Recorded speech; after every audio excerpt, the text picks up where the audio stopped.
What's the story, Morning Glory? What's the word, Hummingbird? Thank you so much for clicking on my channel and for joining me for this review of Love After Lockup Season 5, Episode 8. Here Comes the Lie. Let's get started with Red and Joy Nami. So, Joy takes Red over to his mother's house, and the girl doesn't even come inside. She's like, no, I'm gonna wait for you here in the car. So he goes inside real quick, and he goes there to basically get a phone. His mom had a phone for him, and I guess also to say goodbye to his mother. So while he's there visiting with his mother asks him, are you sure that you really want to move to New Mexico? Red tells his mother, yes, I am sure that I want to go to New Mexico with Joy. I want to start a new life over there, you know, get a job, have a family, etc. He tells us that he does not want to stay in St. Louis because he doesn't want to hang with the same people that he used to get in trouble with. So he wants to have a fresh start. And we hear this quite often with our inmates when they're released. They always really want to leave the area, the town, the city that they were always getting in trouble in, get away from the people that were always getting them in trouble. So the mom gives him his phone, and the mom says that she was really hoping that he would have stayed in Missouri long enough to at least get a driver's license. So I'm thinking to myself, but he's going to New Mexico, so why would he need a Missouri driver's license? But I guess mom is already thinking, you know, a few steps ahead, because she probably knows that it's not going to work out with Joy and he's going to end up coming back, and you know, at least he'll already have his Missouri driver's license. So I think he's been out, what did he say, like, has it been 2 weeks he's been out or something? I don't know, but I thought he would have wanted to stay a little bit longer to be around his family, because he's been incarcerated for 10 years. And so I'm thinking he would have wanted to stay, you know, a couple of months around his family, the people that were willing to go travel to go see him in prison when Joy wasn't. But yeah, he's got to go. He's got to hurry up and go to New Mexico. So when he gets back in the car, they drive to the hotel, and Red is insisting on going to the bar. So as soon as they get inside the hotel, Joy wants to go up to the room, but he really wants to have some drinks at the bar. And I'm wondering if he feels the need to get drunk before he dives into Lake Joy, because he really wanted to go to the bar and get some drinks instead of just going straight to the hotel room and taking care of business like they normally do.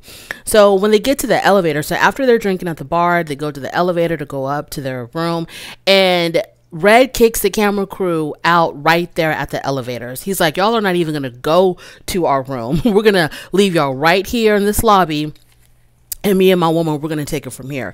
So the next morning we see them, and of course they have to tell us how, you know, it was the best that either one of them have ever had, because we know whenever these inmates come out and they spend the night with their significant others, it's always the best. These inmates, they know how to lay it down, right? It's always the best. It went on for hours and hours and hours, and everybody was overly satisfied, not just satisfied, but overly satisfied. And then we have to be subjected to the gory details of it all. So Red tells us that they were, you know, slinging and banging all night long, and he tells us that wow, he tells us that he went down to Joy's valley, and he was there, you know, around her valley, he was down there for a good 2 hours. Okay.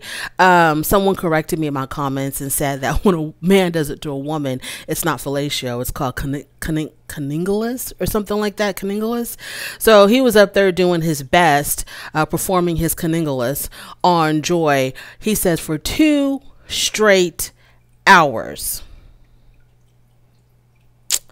The lies you tell, Red. The lies you tell.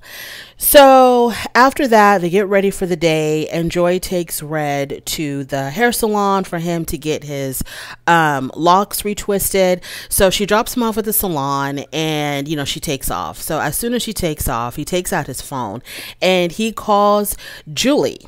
Now, who is Julie, you ask? Well, Julie is Red's bestie, okay, because they call each other bestie. So it's like, hey, bestie, what's up, bestie? And so he's talking to her and he tells her how good she looks, and she's like, you know, you look good too, but I feel really funny saying that because we're only supposed to be besties. So Julie is also a former inmate, and I think Red said that he started talking to her because I guess she was reaching out to him or something. So he went ahead and started talking to her while he was in prison and she was in prison, because this is around the time that Joy had cheated on him. So he wanted to find, you know, other ways to entertain himself. So he was reaching out to other women, and I guess Julie was one of them. And he also tells us that I think after Julie got out, she was sending him, she had sent him a total of $3,000. So this is one of the sugar mamas that he was using for money, you know, because his mother had said, you know, there's all these women that he was in contact with that kept on giving him money. So I guess Julie was one of them. So they talk about actually meeting up, and Red says that he's going to have to meet up with Julie behind Joy's back because Joy does not want him associating with any females for any reason whatsoever. So as he's talking to Julie, or after he talks to Julie, you know, the lady who's doing his hair, she is witnessing all of this. And so the lady was like, what's really going on here? Because, you know, your girlfriend just dropped you off, but here you are talking to somebody else. And he's like, yeah, she's just my best friend. That's all. We're just best friends. So the hair salon, the stylist tells him, well, you know, you need to be just, you know, make sure that you're really careful. So Red tells us that, I guess, to justify this relationship that he has with Julie, you know, he talks about, like I said before, that he had met her, or he was communicating with Julie when Joy was cheating on him.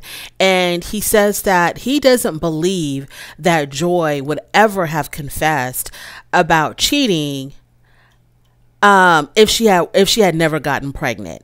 So the only reason why he ever found out that she was with other people was because she ended up getting pregnant and having this baby on him. And I'm thinking straight up facts. I totally believe that. I don't think that Joy would have told him anything about her, you know, secret rendezvous if she had not gotten pregnant. And I don't think that he knows half of the story about, you know, all the things that Joy was doing while he was incarcerated. I don't think we've even reached the tip of the iceberg when it comes to all of Joy's activities, because the way Joy talks about her sex life, it seemed like it was extremely casual. Because she said even after her and Red spent the night together, she was talking about how, you know, being intimate with someone that you're actually in a relationship with feels different than a one-night stand, because a one-night stand, you know, it's so you're drunk, you don't know what you're doing, you don't know who you're with, or whatever. She made it sound like it was extremely casual. Like her sex life was very loosey-goosey. It was just like, you know, she go meet people, get drunk, get intoxicated, spend the night with them, and probably half the time she doesn't even remember who the hell they were. So yeah, I do believe Red when he says she only confessed to me because she ended up getting pregnant. But for the pregnancy, he never would have known what she was up to. Moving on from there, we have K-Rock and Brittany.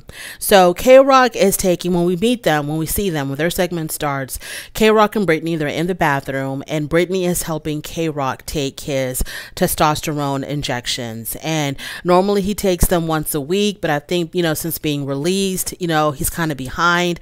I don't know if there was an issue with getting his prescription or what the hell was going on, but he's taking his testosterone shots, and after he takes his shots, he starts to not feel very well. And so he's kind of like, you know, under the weather a little bit, but he ends up feeling better. Like 12 hours later, he ends up feeling better, and he tells Brittany as she's making breakfast, he tells her that the next time he'd rather get the shots done professionally. And so Brittany was like, oh, so you're like blaming me because I did the shots wrong and you got sick because of that? He's like, no, I'm not blaming you. I'm just saying that I'd rather get it professionally done next time. So Brittany wants to drop out of cosmetology school. So they're having a conversation about this. She said that it's a lot for her, you know, I guess because she also works, right? So she works, she's going to cosmetology school, and so she feels like she's got way too much on her plate. And so she wants to take a pause on school. She doesn't want to drop off permanently. She just wants to take a break. And she says that she also wants to spend more time with K-Rock. And K-Rock is like, I don't need you to spend more time with me. I don't need you to babysit me. And And she says to him, well, that's what you're saying now, but you're going to be on the phone calling me, you know, telling me, Brittany, how do I do this? Brittany, can you do that for me? So yeah, I'm going to take a break from school so I can cater to my man. So K-Rock encourages her to stay. And he tells us that when he was incarcerated, he had a sugar mama, and the sugar mama would give him money, and he would take that money and use it towards Brittany's cosmetology school. So he feels like he's invested in her completing her education. So he tries to get her to change her mind, and she's like, no, my mind is made up. I'm going to take a break from school. So he drives her to the cosmetology school, and she walks inside, and she tells her instructor that she is going to be dropping out temporarily, and then after she gets herself together, she'll come back. So the instructor and everybody else in the class is telling Brittany, no, that's not a good idea. You know, you're on a momentum. Don't quit now. And she's like, well, I'm not quitting for good. I'm just taking a break. And I have a lot on my plate right now. You know, my man is home from prison. I'm working. So I just have a lot going on. And so they were like, well, it seems like, you know, you're just trying to do things to cater to your man. You're just trying to please him, and you're putting your goals aside just to, you know, help him with his goals and help him with his life. And, you know, you're putting yourself, you know, second. And she's like, no, it's not like that. I really do need to take this break. So while she's inside dropping out of school, K-Rock is outside taking care of business. He's making moves, right? Because he's on the phone with somebody who can help him get a job in heating, ventilation, and air conditioning, HVAC. So he's trying to get a job, right? So he's talking to somebody. I don't know if this is a recruiter. I don't know if this is an employment agency person, or I don't know who she is, but he's talking to somebody, telling them about his experience. He's got this degree in HVAC, and he's ready. Like, he knows how to do this. He knows how to do that. And so the lady's like, okay, you know, we'll meet up, or I'll schedule a meeting for you, or whatever. We're going to make this happen. So he's trying to get a job while your girl Brittany's in the back in the school trying to drop out of school. So when they're back in the car together, Brittany tells K-Rock that the real reason why she's leaving school is, she says, because she's struggling spiritually. She starts talking about how spiritually she's not in it, I guess, to go to school, or she doesn't feel spiritually connected or something about spirituality and God. And this is the reason why she's quitting school. And like, it was breaking her spirit or something. And so K-Rock was like, well, don't bring God into you wanting to drop out. You wanted to drop out because you want to drop out. Don't bring God to justify your wrong decisions. And so Brittany's like, I'm not doing that. No, I'm not doing that. I'm not using God as an excuse to drop out of cosmetology school. So then her friend Shay calls, right? And so her and her friend are talking on the phone, and she's on speakerphone, so K-Rock can hear the whole conversation. And they're talking about making plans, because I guess Shay plans on visiting Brittany. And so they're talking about, let's go do brunch. Let's do some TikTok videos. So after the phone call, K-Rock is like, okay, you ain't got time for school, but you got time to be doing TikToks and going out to brunch and, you know, going on a girls trip or whatever. And Brittany's like, it's not a girls trip. It's just me and her going out to brunch. It's not a trip. It's just brunch. And, you know, she's my girl because I don't have anybody here. And he's like, you've got my mom, you know, you've got my family. And she's like, well, I don't have any friends here. I don't have anybody on my side of the family here. So I need to spend time with my girl, Shay. And so, I think he said something about, well, what about your sister? Why don't you spend time with your sister? And she said something about how I don't have time to see my sister, something like that. And then K-Rock is like, well, you're going to have time now because you just dropped out of school. You're going to have plenty of time now to spend time with your sister. And I'm thinking to myself, wow, K-Rock, why do you sound like somebody's dad? Like, damn. He was like laying down the law, talking about, well, you know, you shouldn't be dropping out of school. You ain't got time to be going out to brunch and doing TikTok videos. Get your butt back into school. And man, I'm just like, wow. But I have to, you know what, look, I kind of have to agree with K-Rock and, you know, her instructor and everybody else when they were telling her, don't leave, just stay the course. Because even though in her mind she's thinking, oh, it's only going to be 6 months, it's just going to be a break, I don't think it's going to be that easy to jump right back in. I think as long as you're in it, just stay in it until the very end. And nobody likes going to school. You know, school is not, I know there's a lot of people out there who love school, who love the whole academic lifestyle, but I think for a lot of people, they go to school because they have to, because they want to better themselves. It's not enjoyable. It's expensive. It's a lot of work, a lot of dedication. You know, you got to take classes that you may not be that interested in. Who wants to take tests and write papers and be up all night studying? But it's a sacrifice that you just have to make and get through it to have a better life on the other side of it. So I think that she really should have just stayed. Make it happen. Get your cosmetology license so you can make more money, because her instructor was like, I made $3,000 a day. You're doing hair. I was like, how many heads do you do? $3,000 a day. She says, outside of the school, I guess the cosmetology school is her own school or something. Her instructor was like, outside of what I make from the school, just by doing hair, I can make $3,000 a day. So, Brittany, maybe you should kind of think about it, about this whole dropping out stuff. Moving on to Mikey and Chelsea. So, of course, Chelsea comes back to get Mikey because the last time that we saw them, he had just left his lawyer's office, and Chelsea was in a really bad mood because that morning she found out that her benefits had been cut off. Her food stamps, her welfare, something, all that's been cut off or whatever. No, not welfare, her Social Security. Her Social Security and her food stamps have been cut off. So she's in a really foul mood. So at the lawyer's office, after Mikey's done with his appointment, she's in a bad mood. She doesn't want to talk. She's really grumpy. And he's like, I'm not going to ride with you if you're in this mood. So she just takes off and leaves him. But of course, she comes back and he tells her, I don't want to ride with you if you're in a bad mood. So whatever, they're going back and forth on that. I felt like, okay, a lot of people did not agree with me, but I kind of felt like she kind of had the right to be in a bad mood because she just had some really devastating news. The money that she uses to take care of her kids has been cut off. And I thought he knew that because when she was, when her friend was telling her that the letter came in telling her that her stuff had been cut off, Mikey was right there. So I thought that he knew her benefits are cut off.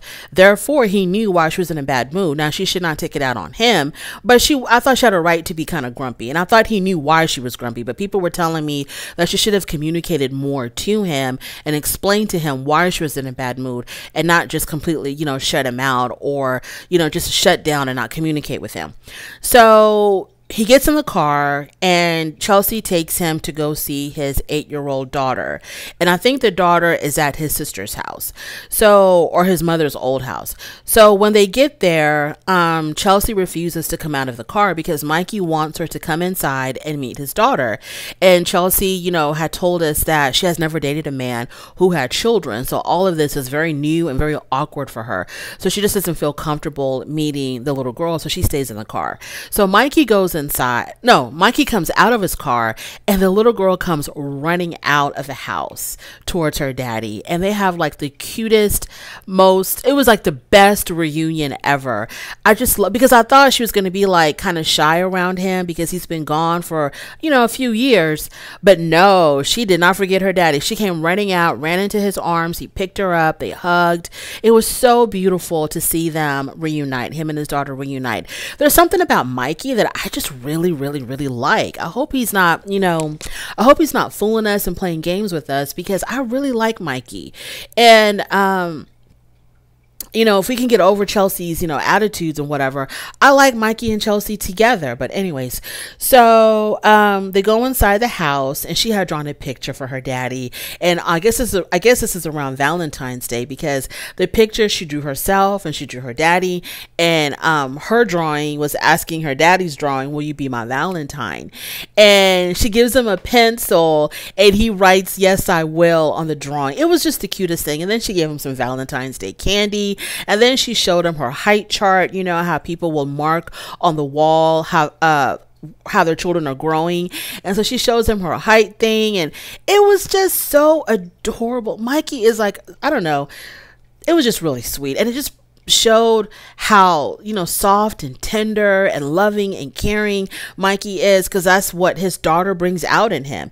So it was really beautiful. So, he asked his daughter, do you want to meet Chelsea? And she said yes. And so he goes outside and he tells her, look, my daughter really wants to meet you. And Chelsea feels awkward and uncomfortable because she's deaf.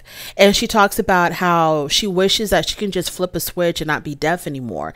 So I guess whenever she meets new people, maybe she's just really uncomfortable with her, her being deaf. It just makes her really uncomfortable, I guess. And maybe with children, she just kind of assumes that they might not understand, and they may look at her differently, and they may unknowingly, because they're children, but they may unknowingly make her feel even more uncomfortable because they may not be used to seeing someone that is hard of hearing.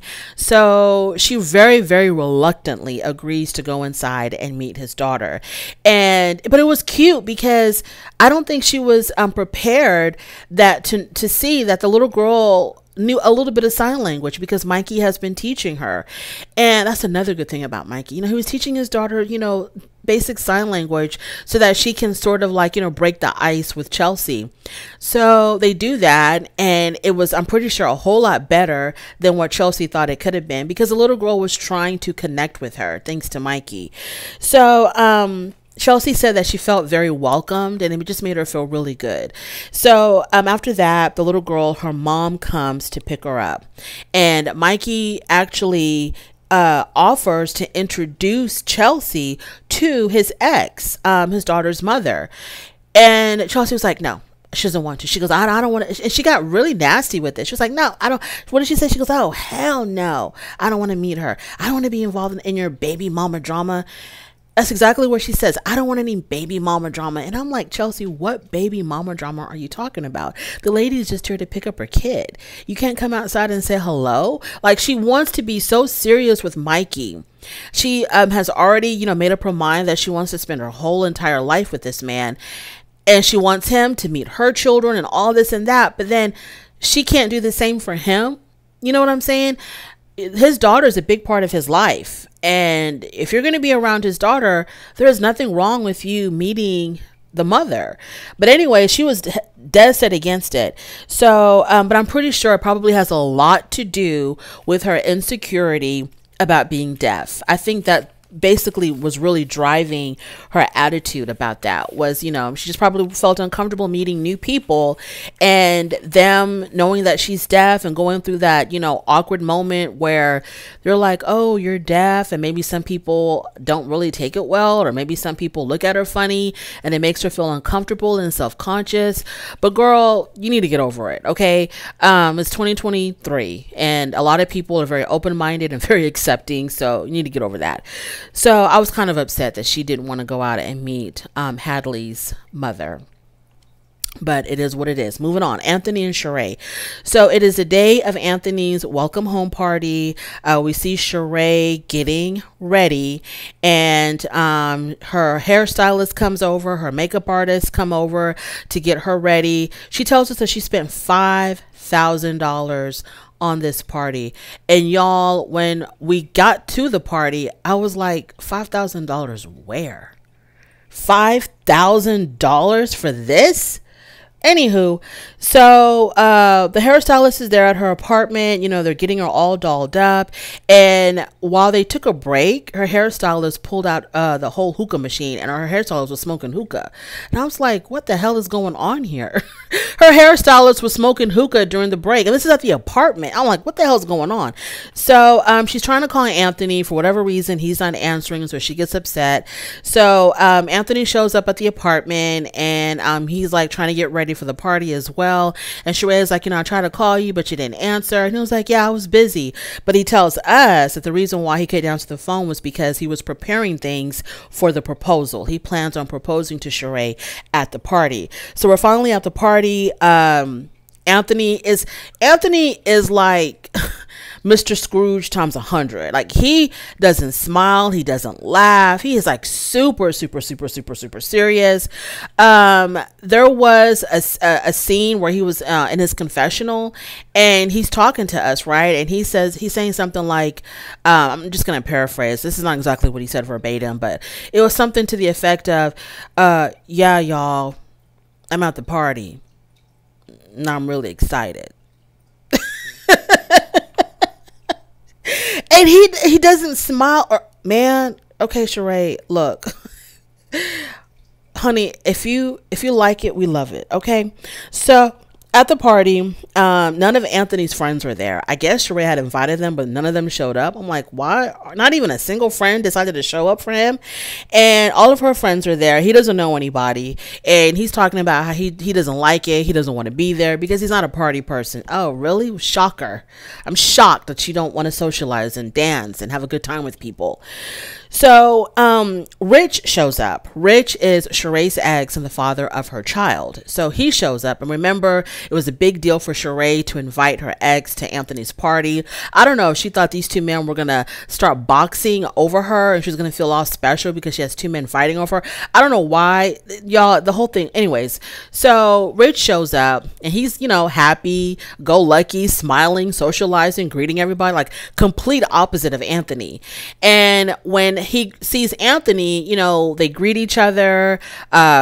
It was nice. You know, it was a really nice greeting between the two men. There was no animosity at all. And then after the small talk, Anthony tells Rich, let's go talk outside. So the two of them go outside and Anthony starts off right away. I ain't your friend.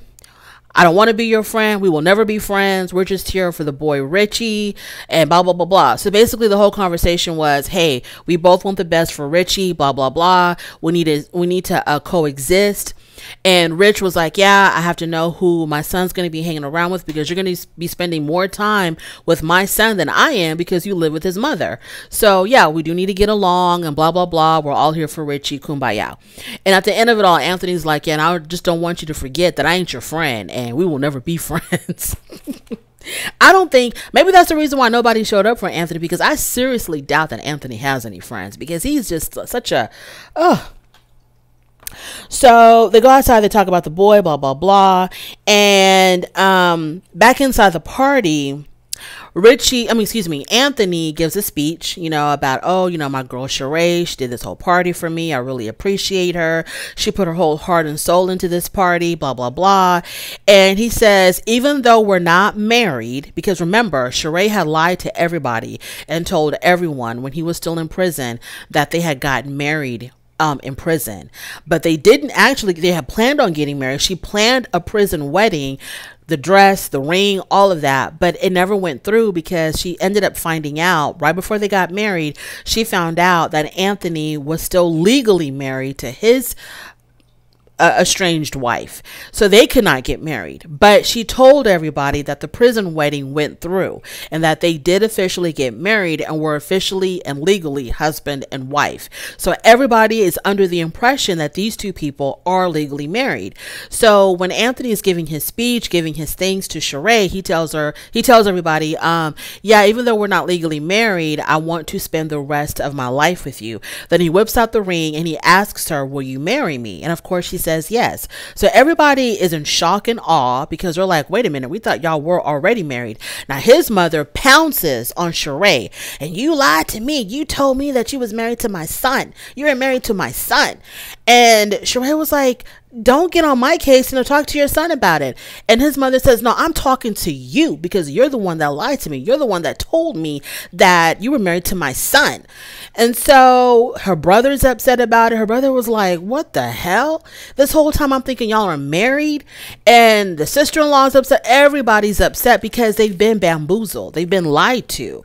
And I'm thinking to myself, Sheree, what was the big deal about telling your family that you were not married? It didn't go through, but y'all plan on getting married after his divorce.